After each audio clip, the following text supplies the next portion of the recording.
Zizi Kodwa, facing corruption charges, a spit on taxpayers' faces as he returns to Parliament.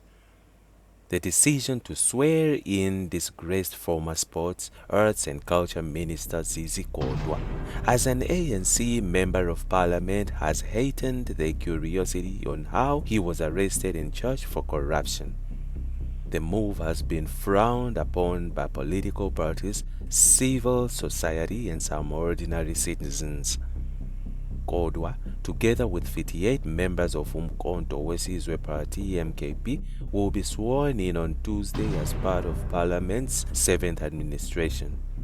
Kodwa is a close ally to President Cyril Ramaphosa. It is still unclear what he did to find himself on the chopping board while his other comrades such as Nomvula Mokonyane, Gwede Mantashe, Malusi Gigaba, and others were also fingered in the state capture corruption saga. However, they have not been arrested or formally charged. Earlier this month, Kodwa appeared before the Palm Ridge Specialized Commercial Crime Court facing corruption charges involving 1.7 million rand, where he was granted bail of 30,000 rand. He later resigned from his ministerial position. In his step-aside letter to ANC Secretary General Fikile Mbalula, Kodwa said he remained a committed and disciplined member of the party. The step-aside rule is an internal policy of the ANC which requires members charged with corruption or other serious crimes to voluntarily step aside from participation in party and government activities or face suspension. Now Kodwa is making a comeback. Independent media has in the post reported that the step-aside rule was engineered to get rid of former ANC Secretary General S. Magashule. To date, other ANC members such as Gigaba, Mokonyane, Mantashe and others implicated in Chief Justice Raymond Sondo's state capture corruption saga continue with their lives.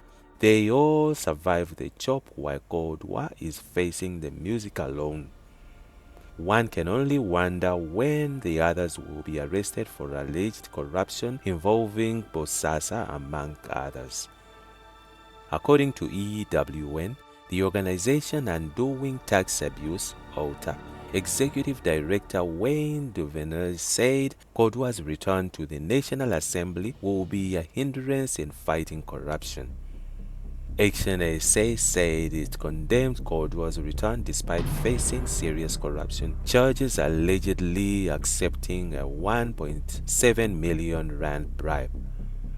Action SA Parliamentary Caucus leader Ethel Trollip said Kodwa at Palm Ridge Specialized Commercial Crime Court facing charges stemming from evidence in the State of Capture report, which accuses him of accepting a bribe in exchange for influencing the awarding of government contracts.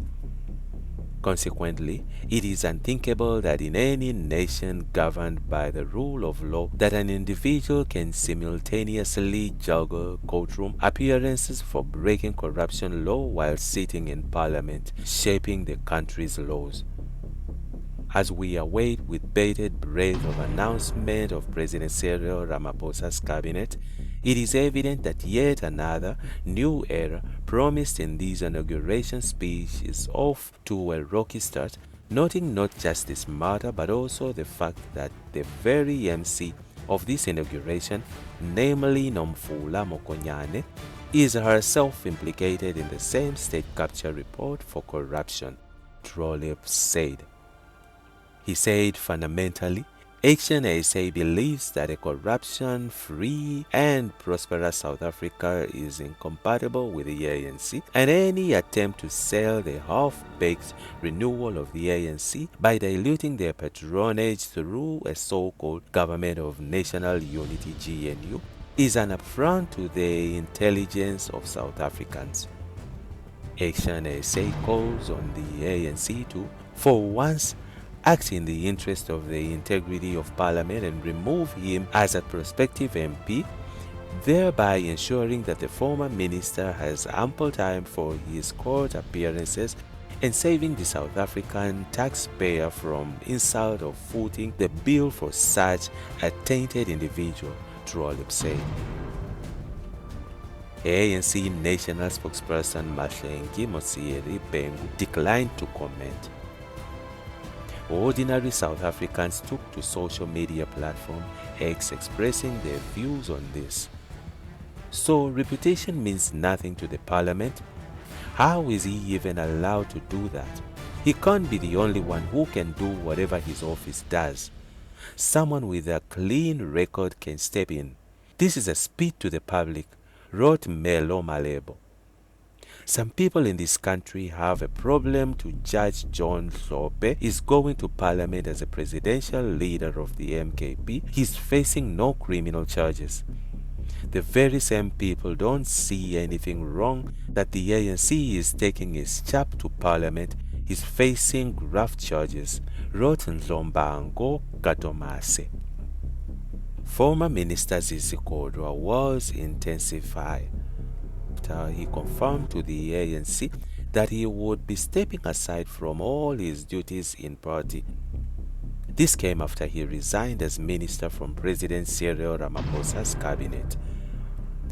Kodwa and businessman Jehan Mackay were released on 30,000 bail each after they appeared in the Specialized Commercial Crimes Court in Palm Ridge, Johannesburg on Wednesday that day. The former ANC spokesperson faced corruption charges in relation of allegations that he influenced the awarding of a total of 1.6 million contracts during his time as the ANC spokesperson and member of the party's National Executive Committee (NEC) between April 2015 and February 2016. In his step-aside letter to ANC Secretary General Fikile Mbalula, Kodwa said he remained a committed and disciplined member of the party. However, he stepped aside from both the National Working Committee and the National Executive Committee.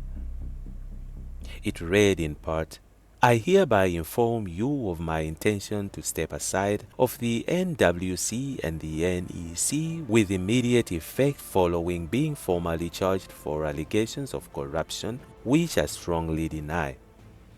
Mbalula, during an ANC-NEC meeting held in Boksburg, confirmed he had received a letter from Kodwa. Ramaphosa accepted Kodwa's resignation after he penned it on that day. Political party Rise Mzansi and civil society organization Corruption welcomed Kodwa's resignation. Corruption Watch Executive Director Karam Singh reportedly said the judicial system should be moving faster when it came to cases of high-profile accused. He said, this is what we need to see forward if we're going to make any progress in the fight against corruption. We need these processes to unfold in a much more seamless way without this kind of delays. Because obviously there are implications when you have high-profile people with these kinds of allegations over their heads who remain in their positions. It's not good governance. In a statement on Thursday that day, Rise Mzansi welcomed Kodwa's resignation, saying Kodwa's case was a reminder of many failures of the ANC because he was supposed to step down years ago, but Ramaphosa instead shifted him to another ministry. The party's Gauteng convener, Teboho Malusi, said Rise Mzansi had long called for this action when other allegations of corruption were leveled against Kodwa. In fact, we have filed a complaint with the Public Protector's Office asking for the Chapter 9 body to look into claims of corruption and improper conduct at the National Arts Council against Kodwa. In response to Malusi, in a letter sent by Star, the Public Protector's Office promised to back to the party within 10 days of receiving the letter. The letter dated 15th May read, should the Public Protector South Africa decided to investigate your complaint, The assigned investigator will contact you within the next 10 working days after assessment and allocation of the complaint to the investigator.